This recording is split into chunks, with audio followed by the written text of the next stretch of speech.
call the member from Maroochydore. Thank you, Mr Deputy Speaker. If this Labor government was serious about consulting with the people of Caloundra, they would have told them before the election. They would have taken the resources that they threw into the electorate of Caloundra and written to people and said, we're going to give you a youth jail. But they did not. They didn't want to come clean with people before the election, and in this debate, they still don't want to come clean. They, in fact, they want to get over the fact you're forcing the Caloundra community to have a youth jail. That's not on. Pause the clock. What's your point of order, member? Sorry.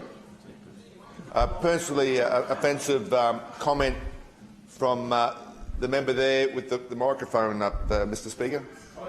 Order. Yeah, that's him. That's him. Order. That's the one. Order. It was me. I withdraw.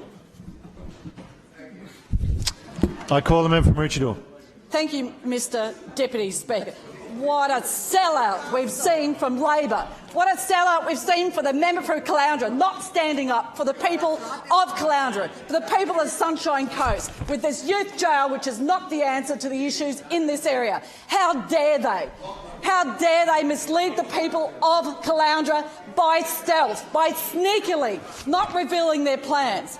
Now, is it 7 or 8 years ago, my colleague, the member for Kawana, rejected this proposal, but this Labor police minister, I'm sure he took it and he said, oh, well, we can do this because we can get away in Caloundra. We won't tell the people of Caloundra before the election. We're going to force them to cop it. Well, that is mean and tricky. That is not in the interests of the Sunshine Coast community or Caloundra community.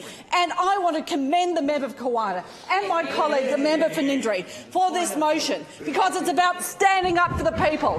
Where is the member for Caloundra? He has failed to stand up for the people. So we have a petition with more than 5,000 people from Caloundra, and this government wants to erase their voice. They tried to erase it by amending the motion and got caught out.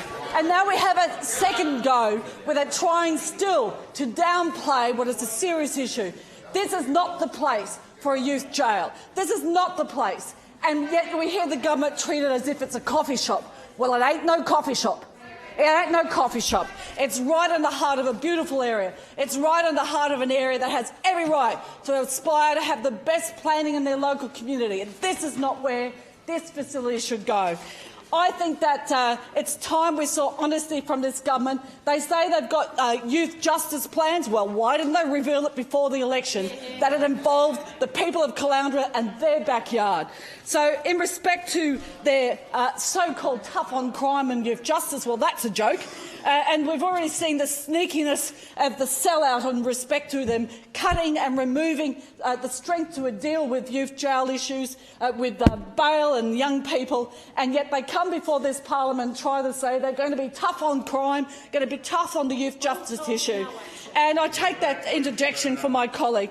It is all talk and no action, and yet what we also see is they don't listen to the voice of the people. And the person who should be standing up for the voice of the people, the member for Caloundra, has failed to do this. And what we've seen in respect to the way this Labor government tried to whitewash and delete the sections of this motion in respect to the people's voice of the petition that's been brought is just a disgrace. They still don't get it.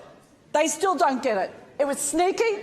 It was dishonest in regard to the way Labor has treated Caloundra with this youth jail, and it was sneaky and it was dishonest in regard to how they tried to remove recognition of this petition, the people's voice being brought before the parliament.